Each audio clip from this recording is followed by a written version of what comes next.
رحمت اس رمضان المبارک کا اکرام کرتے ہوئے ہمیں اجر عظیم عطا فرمائے، اور اس اجر عظیم کی جو کیفیت جس انداز میں اللہ اور اللہ کے رسول چاہتے ہیں اسی انداز میں اللہ تبارک و تعالیٰ ہمیں اتنا ہی خوبصورت بنا دے جتنا ہمارا مالک ہمارے حوالے سے چاہتا ہے، اور اس کی جو رضا ہے اسی کیفیت میں ہمیں ڈال دے۔ اللہ فرماتے ہیں کہ انا انزلناہ فی لیلۃ القدر، ہم نے اس قرآن مجید کو ایک بڑی قدر و منزلت والی رات میں نازل کیا ہے۔ وما ادراک ما لیلۃ القدر، تمہیں اس کا اندازہ نہیں کہ اس رات کی عزت، اس کا احترام، اس کی قدر و منزلت، اس کا مقام کیا ہے۔ حقیقت یہ ہے کہ لیلۃ القدر خیر من الف شہر، یہ رات جس میں ہم نے قرآن نازل کیا ہے، یہ ایک رات 1000 مہینے سے زیادہ قدر و قیمت ہے اس کی اللہ کے ہاں، زیادہ اجر کا باعث ہے اللہ کے ہاں۔ اور اس سے بڑی بات یہ ہے کہ تنزل الملائکۃ والروح، اللہ کے حکم سے اللہ کے فرشتے اور سید الملائکہ جناب جبرائیل علیہ السلام اس میں اترتے ہیں، اور جہاں کہیں بھی کائنات میں جتنا بھی خلا ہے وہ سارا خلا اللہ کے رحمت کے فرشتوں سے بھر جاتا ہے، اور وہ باہم آپس میں اور اللہ کی مخلوقات کو سلام کرتے ہوئے گزرتے ہیں۔ اور حقیقت یہ ہے ہی حتی مطلع الفجر، یہ عمل جو عشاء کی نماز سے شروع ہوتا ہے بلکہ سورج کے غروب ہونے سے شروع ہوتا ہے، اور یہ صبح کے طلوع ہونے تک مسلسل جاری رہتا ہے، حتی مطلع الفجر۔ سبحان اللہ و بحمدہ، سبحان اللہ العظیم و بحمدہ نستغفر اللہ۔ سورہ بنی اسرائیل میں اللہ فرماتے ہیں کہ ان ھذا القرآن یہدی للتی ہی اقوم، یہ قرآن مجید جو ہم نے لیلۃ القدر میں نازل کیا ہے، اس کی پوزیشن یہ ہے کہ دنیا میں سب سے بڑا اور سب سے اہم، اور آج کے دور میں قیامت تک ایک ہی منبع ہدایت ہے، اور اس کا نام قرآن مجید ہے۔ ان ھذا القرآن یہدی للتی ہی اقوم، اور ایسی ہدایت، ایسی رہنمائی کہ قرآن مجید کے حوالے سے جو بھی اس سے جڑ گیا قرآن مجید اس کو اقوم بنا دے گا۔ قوام بڑی مضبوط شے کا نام ہے، قیام کا مطلب ہوتا ہے کھڑا ہونا، قوام وہ جس کے سہارے میں کھڑا ہوا جائے، اقوام کمال کی بات ہے۔ ایسی رہنمائی، ایسی ہدایت جو پورا معاشرہ رہنمائی اور ہدایت سے بھر جائے اور ایک پورا ماحول بن جائے۔ ان ھذا القرآن یہدی للتی ہی اقوم۔ اور پھر اللہ تبارک و تعالیٰ اسی قرآن مجید کے حوالے سے سورہ حشر میں فرماتے ہیں لو انزلنا ھذا القرآن علی جبل لرأیتہ خاشعا متصدعا من خشیۃ اللہ، یہ قرآن مجید انسانوں ہم نے تمہارے لیے نازل کیا ہے، لیکن اگر اس قرآن کو ہم مضبوط چٹانوں والے پتھروں پر نازل کر دیتے، پہاڑوں پر نازل کر دیتے، تو وہ مضبوط چٹانیں اللہ کی جلالت اور قرآن کی ہیبت کی وجہ سے گر کر ٹکڑے ٹکڑے ہو جاتی، اور اس کا بوجھ اور اس کی ہیبت اور اس کی تمکنت کی کیفیت کو برداشت نہ کر پاتے۔ اللہ کے ڈر سے، من خشیت اللہ، اللہ کے ڈر سے ان کی کیفیت بھی بنتی۔ پھر اس قرآن مجید کی ایک تیسری کیفیت جو میرے اور آپ کے لیے بڑی اہم ہے، وہ اس انداز میں اللہ فرماتے ہیں وقال الرسول یا رب ان قوم اتخذوا هذا القرآن مہجورا۔ کل قیامت کے دن اللہ کے پیارے نبی محمد کریم صلی اللہ علیہ وسلم اللہ کے حضور ایک مقدمہ دائر کریں گے۔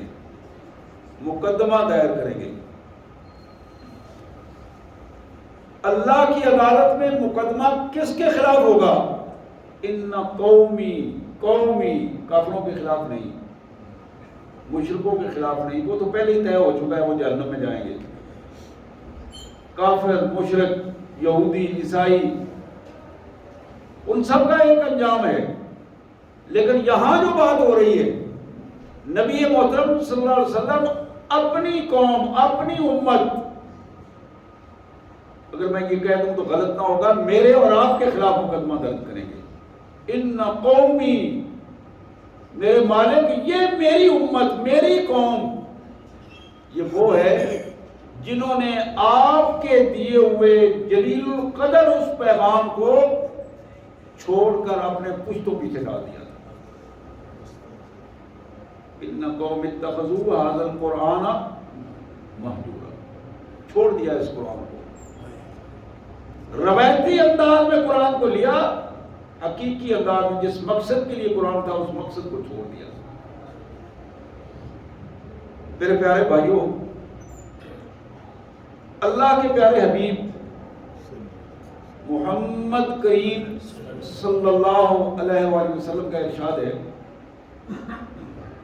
ان اللہ یرفع بہذا الکتاب اقواما ویضع بہ آخرین۔ اللہ کا یہ فیصلہ ہے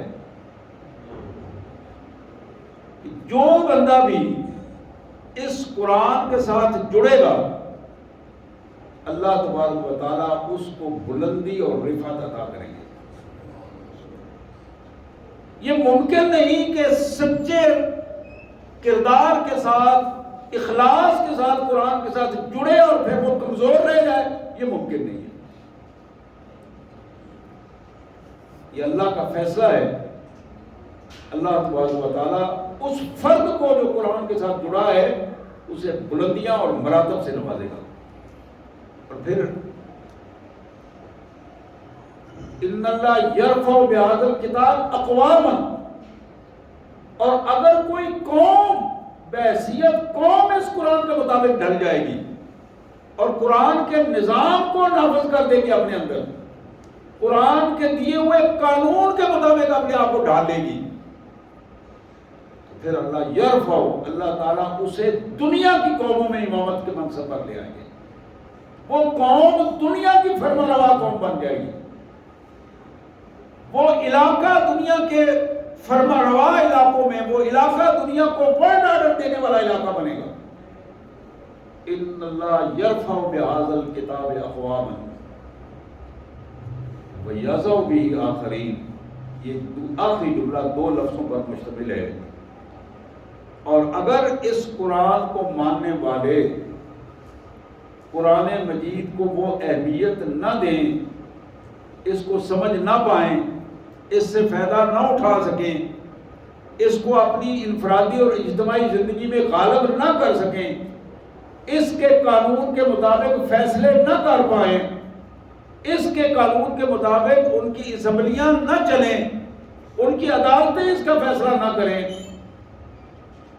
ان کی فوجیں اس کے قانون کے مطابق میدان جہاد میں نہ آئیں، تو پھر کیا ہے؟ وَيَضَعُ بِهِ آخَرِينَ، محمد الرسول اللہ صلی اللہ علیہ وسلم کی امت ہوتے ہوئے اس قرآن کے حاملین ہوتے ہوئے قرآن مجید ایک دو نہیں، سینکڑوں نہیں، ہزاروں نہیں، لاکھوں کروڑوں کی تعداد میں ان کے پاس قرآن کی کاپیاں موجود ہوتے ہوئے وہ ذلت اور رسوائی اور نکبت کی زندگی میں چلے جائیں گے۔ تباہی اور بربادی کا سودا کریں گے، اس لیے کہ وہ قرآن مجید کا وہ غلبہ نہ اپنے اوپر لا سکے نہ اپنی قوم کے اوپر لا سکے۔ ان اللہ یرفع بہذا الکتاب اقواما ویضع بہ آخرین۔ اسی طرح محمد کریم صلی اللہ علیہ وآلہ وسلم نے ایک اور حدیث میں ارشاد فرمایا، رب قارئ القرآن والقرآن یلعنہ۔ کتنے ہی ایسے لوگ ہیں وہ قرآن مجید پڑھ رہے ہوتے ہیں، تلاوت کر رہے ہوتے ہیں، سن رہے ہوتے ہیں، مقابلہ ہوتا ہے، ایک ایک دو دو چار چار قرآن مجید پڑھے جاتے ہیں، مساجد میں شبینے ہوتے ہیں، ایک ہی رات میں پورا قرآن ختم کیا جاتا ہے۔ رب قارئ القرآن، کتنے ہی قرآن کو پڑھنے والے لا تعداد ایسے ہیں وہ قرآن مجید پڑھ رہے ہوتے ہیں اور قرآن مجید ان پر لعنت کر رہا ہوتا ہے۔ والقرآن یلعنہ، قرآن ان پر لعنت کر رہا ہوتا ہے۔ نستغفر اللہ ونتوب الیہ، نستغفر اللہ ونتوب الیہ۔ اسی طرح میرے آقا صلی اللہ علیہ وآلہ وسلم کا ایک اور فرمان جو بڑا اہم ہے،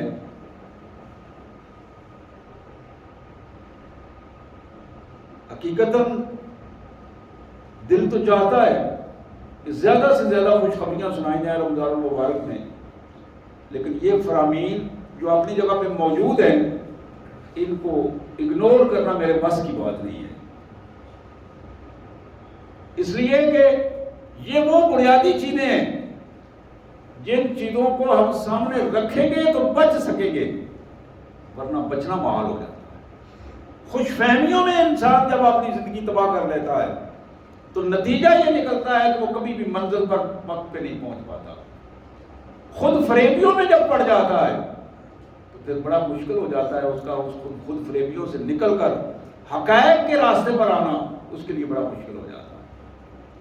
تو میں عرض کر رہا تھا میرے پیارے آقا صلی اللہ علیہ وسلم کا یہ فرمان ذرا غور کیجئے اس پر۔ آپ نے فرمایا کہ ما آمن بالقرآن من استحل محارمہ، اس بندے کا قرآن مجید پر کچھ بھی ایمان نہیں ہے، ذرہ برابر بھی ایمان نہیں ہے۔ وہ دھوکہ کر رہا ہے اپنے ساتھ بھی اور قرآن کے ساتھ بھی دھوکہ کرنے کی کوشش کر رہا ہے۔ ما آمن بالقرآن، قرآن کے ساتھ اس کا کوئی تعلق نہیں بن پا رہا۔ کون؟ من استحل محارمہ، جس نے قرآن کی حرام کی ہوئی چیزوں کو حلال کر لیا، قرآن کی ناجائز ٹھہرائی ہوئی چیزوں کو جائز قرار دے دیا۔ پڑھتا تو قرآن ہے لیکن قرآن مجید پڑھتے ہوئے ساتھ ہی اس کی زندگی پر ذرہ برابر بھی فرق نہیں پڑتا، ادھر اٹھتا ہے قرآن پڑھتا ہے اور ادھر جا کے قرآن کے خلاف ورزیاں جو ہے اس کی زندگی کا حصہ بن جاتی ہیں۔ میرے پیارے بھائیوں، یہ آخری ساتیں ہیں رمضان کی، وقت تیزی کے ساتھ گزرتا جا رہا ہے اور نہیں معلوم ہم میں سے کسی کو بھی نہیں معلوم آنے والا اگلا لمحہ کس کے لیے کیا فیصلہ لے کے آتا ہے۔ پہلا عشرہ بھی گزرا، ہم نے کیسے گزارا یہ دوسرے نہیں، ہر فرد خود جانتا ہے اور اس کا اللہ جانتا ہے، دوسرے کسی فرد کو نہیں معلوم کہ کس کے کون سے لمحات کس انداز میں گزرے ہیں۔ اسی طرح اس عشرے میں ہمیں رحمت کو سمیٹنا تھا، کتنی رحمت ہمارے حصے میں آئی یہ بھی صرف اللہ جانتا ہے، اور ہمیں اس کا یہ اندازہ ہے کہ ہم اپنے کردار سے ہم نے اس رحمت کو کتنا سمیٹنے کی کوشش کی۔ دوسرا عشرہ ہمارا گزرا، یہ مغفرت کا عشرہ تھا۔ اللہ سے اپنے گناہ بخشوانے کا اشرہ تھا، جس کے بارے میں اللہ کے رسول صلی اللہ علیہ وسلم نے خصوصی طور پر فرمایا تھا کہ بڑا بدبخت ہے وہ بندہ جس کی زندگی میں رمضان آیا اور اپنے گناہ نہ بخشوا سکا۔ رمضان آیا اس کی زندگی میں لیکن وہ اپنے گناہ نہ بخشوا سکا۔ یہ بہت بڑی بدبختی کی بات، بہت بڑی بدبختی کی بات۔ اور یہ جائزہ بھی میرے اور آپ کے پاس موجود ہونا چاہیے کہ ہم نے کتنے اپنے گناہوں کو اپنے ریکارڈ سے صاف کروایا، یا ہمارا ریکارڈ اور بھر گیا گناہوں سے۔ کیونکہ سب سے بڑی بات یہ ہے، یہ ہمارے ذہن میں رہنا چاہیے کہ جتنا زیادہ کسی عمل کا اجر ملتا ہے، اس کے نہ کرنے سے اتنا ہی زیادہ گناہ بھی کبھی بندہ مستحق بنتا ہے۔ جتنا زیادہ رمضان میں روزہ رکھنے کا اجر ملتا ہے، اس سے کئی گنا زیادہ روزہ چھوڑنے کا اجر، جان بوجھ کر چھوڑنے کا گناہ ملتا ہے اور گرفت اس کی ہوتی ہے۔ رمضان المبارک کی یہ کیفیت، میں ایک حدیث مبارک پڑھ رہا تھا، جناب ابو موسیٰ اشعری رضی اللہ تعالی عنہ، بڑے جلیل القدر صحابی ہیں۔ یہ حدیث مبارک حضرت ابن عباس کی یہ روایت ہے، عبداللہ بن عباس رضی اللہ تعالی عنہ، بڑی کمال قسم کی روایت ہے۔ کہتے ہیں کہ حضرت ابو موسیٰ کو رسول اللہ صلی اللہ علیہ وسلم نے سمندری سفر پر ایک دستے کا امیر بنا کر بھیجا، اور ایک بڑا کشتی ایسی جو جہاز نما کشتی تھی وہ اس دستے کے پاس تھی، اور جناب ابو موسیٰ اشعری اس کی قیادت کر رہے تھے۔ جو ہی سمندر میں وہ کشتی چلی تو حضرت ابو موسیٰ اشعری کہتے ہیں کہ آسمان سے مجھے آواز محسوس ہوئی کہ کشتی والوں،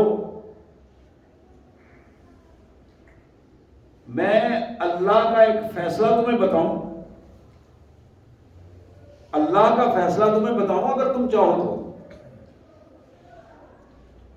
تو ابو موسیٰ کہتے ہیں بتانا چاہو تو بتا دو، ہمیں تو معلوم نہیں، اگر تمہیں معلوم ہے بتا دو۔ آواز دینے والا نظر نہیں آ رہا ہے، آواز آ رہی ہے ایسے ہی جیسے کہ کسی فرشتے کی آواز ہوتی ہے اس کیفیت میں۔ اس نے کہا سنو، سخت گرمی کے موسم میں اپنے اللہ کی رضا کے لیے، اللہ کے حکم کے مطابق، رسول اللہ کے طریقے کے مطابق جس نے روزہ رکھا، اللہ کا یہ وعدہ ہے کہ اللہ تبارک و تعالیٰ اپنے اس بندے کو اس دن سیراب کرے گا جس دن ذرہ برابر بھی پانی کا ایک چھینٹ یا گھونٹ بھی کہیں سے نہیں مل سکے گا سوائے اللہ کی مہربانی کے۔ اس دن اللہ تبارک و تعالیٰ اس بندے کو پانی سے سیراب کر دے گا اور خوشیاں عطا کرے گا اس روزے کے بدلے میں جو شدید گرمی اور سخت گرمی کے انداز میں اس نے رکھا تھا۔ ابن عباس کہتے ہیں ابو موسیٰ اشعری اس وقت روزے سے تھے، اور گرمی کی شدت کی یہ پوزیشن تھی کہ انسانی جسم کی کھال گرمی کی وجہ سے اٹل رہی تھی، اتنی زیادہ شدت تھی۔ یہ اس کا اندازہ وہی لوگ لگا سکتے ہیں جنہوں نے وہ علاقے دیکھے ہیں کہ شدید گرمی کے علاقے، اور پھر ان میں جب گرمی کے موسم میں شدت کے ساتھ گرمی پڑ رہی ہو، اور پھر ان دنوں یہ سفر جو سمندری سفر ہے اس پہ آئے بندہ، تو اس وقت پھر نمکیات اور یہ پانی اور پھر اس گرمی کی شدت کی کیفیت مل کر کس طرح کھال کو ادھیڑتے ہیں اور اس کا نتائج کیا نکلتے ہیں۔ لیکن اللہ کے بندے جب اللہ کی رضا کے لیے روزے رکھتے ہیں تو پھر اللہ تبارک و تعالیٰ کے ہاں سے اجر ایک نہیں دو نہیں بے شمار اللہ کی نعمتوں کے حوالے سے اجر انہیں ملتا ہے. لیکن بات پھر وہی ہے کہ ان کی نیت کیا ہے, ان کا عمل کیا ہے, اور کس حوالے سے وہ اپنے آپ کو اپنے مالک کے حضور پیش کرتے ہیں. اسی طرح جناب ابو موسیٰ اشعری رضی اللہ تعالیٰ عنہ کی اس روایت کے بعد ایک بڑی خوبصورت روایت حدیث مبارک کئی دفعہ آپ نے سنی میں ہوگی, سنائی ہوگی لوگوں کو. یہ جناب عبداللہ بن عمر رضی اللہ تعالیٰ عنہ کی روایت ہے جو میرے اور آپ کے لیے بڑی خوشخبری کی بات ہے. رسول کائنات صلی اللہ علیہ وسلم نے فرمایا کہ کل قیامت کے دن رمضان اور قرآن دونوں اللہ سے شفاعت کریں گے اس بندے کی جس سے ان دونوں کا تعلق ہوگا, رمضان بھی اور قرآن بھی. اور وہاں اللہ کے حضور جب بندہ قابو آ گیا ہوگا اس وقت رمضان یہ الفاظ کہے گا, یا رب منادہ بالشہوات من الطعام, یا اللہ میں نے اسے کھانے پینے سے بھی روکا, اس کی جائز خواہشات سے بھی اسے میں نے روک دیا, اور یہ کام اس نے صرف آپ کی رضا کے لیے کیا, آپ کی رضا کے لیے کیا. روزہ رکھا صرف اس لیے کہ میرا مالک چاہتا ہے. یہ بالکل بعض اوقات اکیلے میں جو چاہتا وہ کر سکتا تھا, لیکن اس نے آپ کو خوش کرنے کے لیے آپ کے حکم کے مطابق مجھے محفوظ کر کے رکھا. فشفعنی فی, اس کے حوالے سے میری سفارش کو قبول کر دے مالک, تو اسے اجر عطا فرما اور اسے جنتوں میں داخل کر دے. اللہ کے رسول صلی اللہ علیہ وآلہ وسلم فرماتے ہیں اسی طرح قرآن مجید اللہ کے حضور سفارش کرے گا اور یہ الفاظ کہے گا کہ میرے مالک تیرا یہ بندہ جو تھکا ہوا دن بھر کی محنت کے بعد آتا تھا اور پھر بھی رات کو کھڑے ہو کر اس نے قرآن سنا, بیٹھ کر قرآن پڑھا, اپنے آپ کو قرآن کے ساتھ اس نے لگایا, جوڑا قرآن کے ساتھ, قرآن کے مطابق اپنے آپ کو ڈھالنے کی کوشش کی, اپنے گھر کو کاروبار کو قرآن کے مطابق ڈھالا. رمضان کا مہینہ تو اس کا قرآن کا مہینہ بن گیا تھا. فشفعنی فی, مالک اس حوالے سے میری درخواست ہے کہ اسے جنت عطا کر دی جائے اور اسے جہنم سے محفوظ کر دیا جائے. اللہ کے رسول صلی اللہ علیہ وسلم فرماتے ہیں اللہ تبارک و تعالیٰ ان دونوں کی سفارشوں کو قبول فرمائیں گے, ان دونوں کی سفارشوں کو قبول فرمائیں گے. اور جس انداز میں جس بندے نے روزہ رکھا ہوگا اللہ تعالیٰ اس کو روزے کا بھی اجر عطا فرمائیں گے, اور جس انداز میں اس بندے نے قرآن مجید سے اپنا رابطہ کیا ہوگا اللہ تبارک و تعالیٰ قرآن مجید کے حوالے سے بھی اسے اسی کیفیت میں اتنا اجر عطا فرمائیں گے کہ قرآن مجید اس کے لیے رہنمائی اور اجر کا سبب بن جائے گا. میرے پیارے بھائیوں, یہ ساری آیات اور احادیث پیش کرنے کا مطلب یہ ہے, تھوڑا سا وقت ہمارے پاس ہے, یہ اللہ جانتا ہے کہ وہ وقت کب ختم ہوگا. ہماری ذمہ داری یہ بنتی ہے اب جبکہ منزل ہمیں قریب نظر آ رہی ہے, ایک سفر پورا کر کے ہم یہاں پہنچے ہیں. اس سفر میں رمضان کے روزے بھی ہیں, اس سفر میں ہمارے ساتھ تراویحاں بھی ہیں, نفلی عبادات بھی ہیں, خیراتیں بھی ہیں, اور بہت کچھ ایک عمل ہے جو اس پورے رویے کے ساتھ ہم کرتے رہے. اب ہماری ذمہ داری بنتی ہے کہ منزل پر پہنچنے سے پہلے پیچھے مڑ کر ایک نظر ضرور دیکھیں, ایک نظر ضرور دیکھیں کہ میرا روزہ کیسا رہا.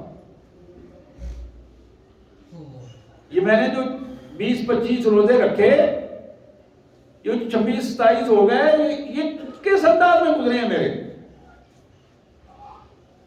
کیا واقعی اللہ کی رضا اور اس کے حکم کے مطابق تھے، یا پھر میں نے روایتی انداز میں روزہ رکھا؟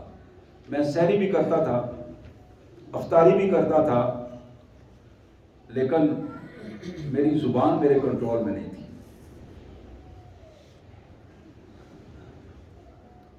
میں نے کئی دفعہ، بلکہ اکثر یہ اس طرح بازاروں میں، ڈیروں میں چلتے پھرتے کئی ساتھیوں کو سنا ہے،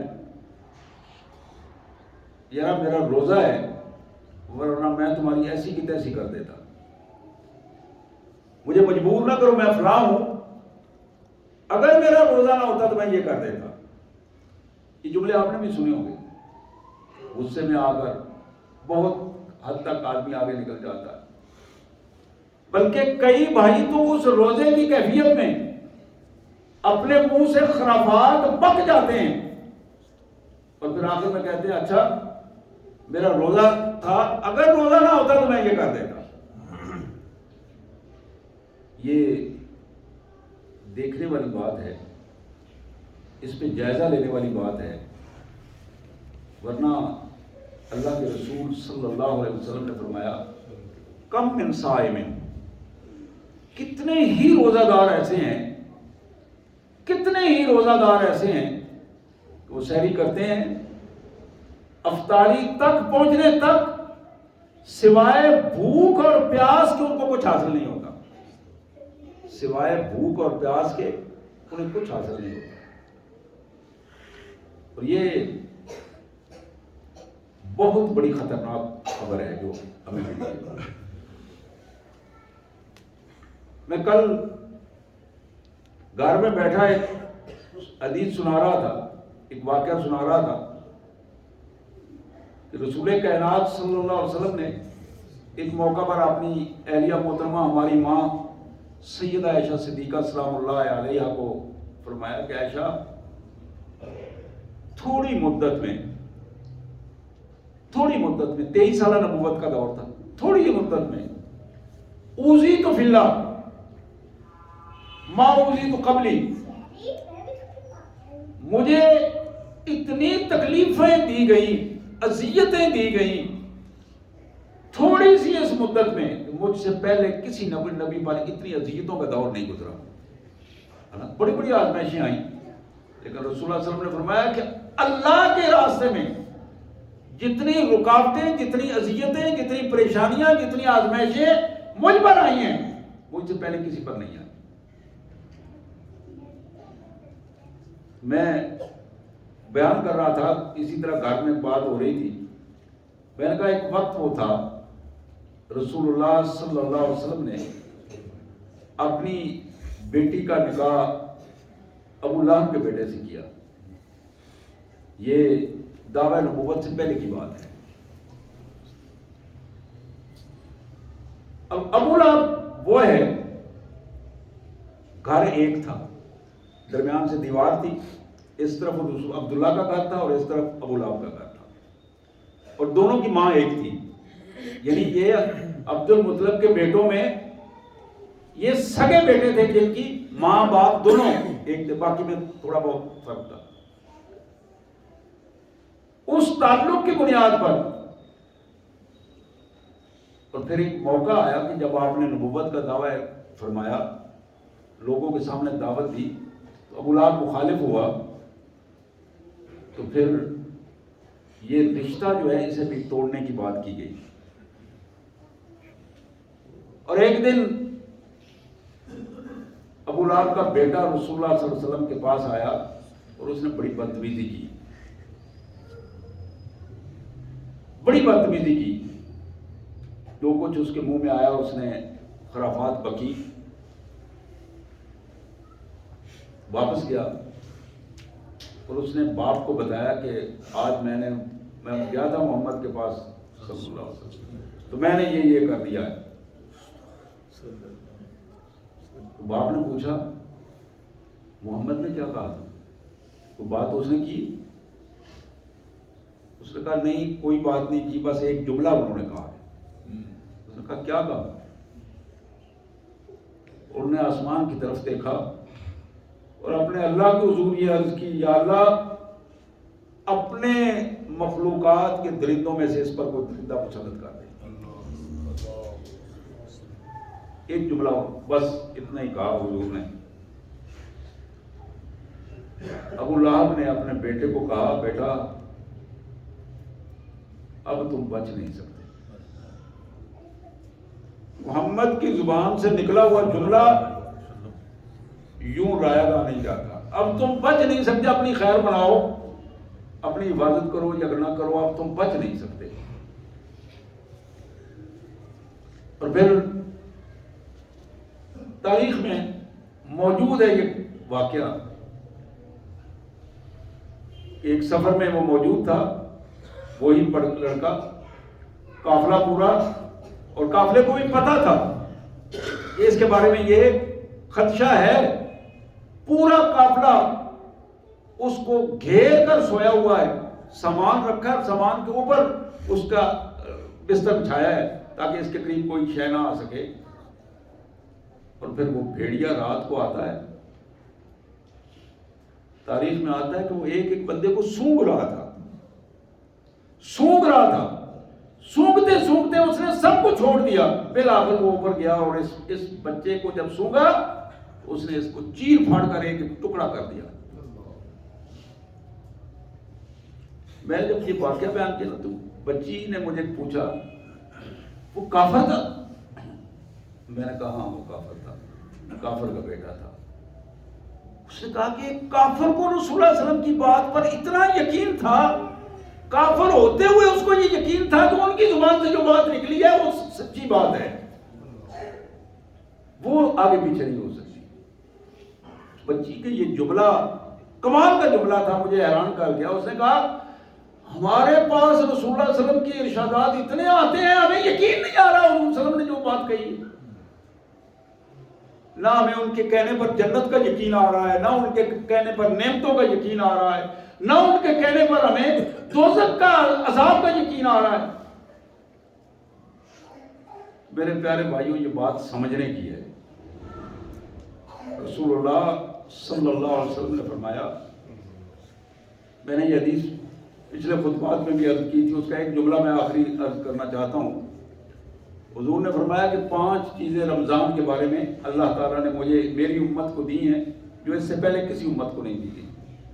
4 چیزیں گنوا کر آخری چیز آپ نے فرمائی، آخری چیز یہ ہے کہ جب رمضان المبارک کی آخری رات ہوگی، آخر یوم رمضان کی آخری جب رات ہوگی، اللہ تبارک و تعالیٰ فرشتوں کو مخاطب کر کے کہیں گے، فرشتوں گواہ رہنا، آج میں نے اپنے ان بندوں کی جنہوں نے اس رمضان کا رحمت کا عشرہ گزارا اور رحمت سمیٹی، مغفرت کا عشرہ گزارا، رو رو کر مجھ سے اپنے گناہوں کی معافی مانگتے رہے اور پھر جہنم سے پناہ مانگتے رہے، اور یہ پورا عمل مہینے کا گزرا ہے، میرے فرشتوں گواہ رہنا، آج میں نے ان کے سارے گناہ معاف کر دیے، آج میں نے ان کے سارے گناہ معاف کر دیے۔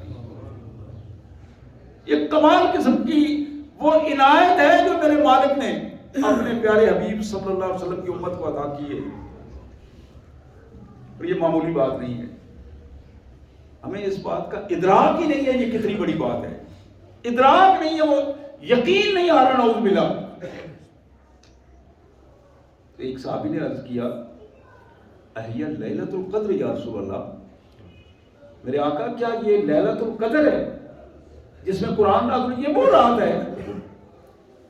حضور نے فرمایا لا نہیں، اس رات کو تو اللہ تعالیٰ اور زیادہ عطا فرمائیں گے، وہ تو بڑی عظمتوں والی رات اپنی جگہ پر ہے، لیکن یہ رمضان کی جو آخری رات ہے، وَلَكِنَّ الْعَامِلَ إِذَا قَضَى عَمَلُهُ يُوَفَّى أَجْرُهُ، یہ وہ رات ہے جس کی مثال یوں دی جا سکتی ہے کہ ایک مزدور پورا مہینہ مزدوری کرتا رہتا ہے، اور جب اس کی مزدوری مکمل ہوتی ہے، اذا قضا عملہ، مزدوری مکمل ہو جاتی ہے، تو پھر کیا ہوتا ہے، یوفا اجرہ، اس کا اجر پورا کا پورا اسے ملنا چاہیے، تقاضا ہے۔ اور اللہ کریم ارحم الراحمین